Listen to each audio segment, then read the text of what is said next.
Masamang anak ka ba kung nag-set ka ng boundaries sa pamilya?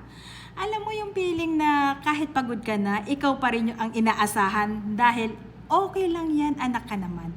Yung tipong kapag tumanggi ka na, ikaw na yung pinakamasama. Kapag hindi ka pumayag, ikaw na yung walang utang na loob.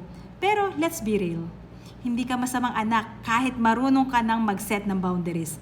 Kasi ang totoo, hindi lahat ng hinihingi ng pamilya mo ay kaya mong ibigay.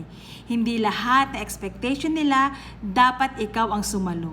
May mga bagay na hindi na healthy. May mga pabor na paulit-ulit na lang pero ikaw na ang nauubos. May mga sitwasyon na kahit pamilya pa yan, kailangan mo ring piliin ang sarili mo. Hindi selfish ang magsabi ng hindi na kaya.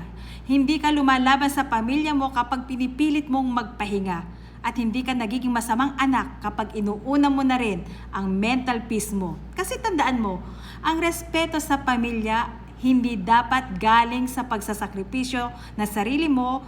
Dumating ka na kasi sa punto na kailangan mong pumili.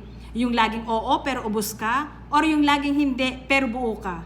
At yung minsang hindi na yun pa ang simula ng totoong respeto sa sarili mo. Yun lang. Stay safe and God bless everyone.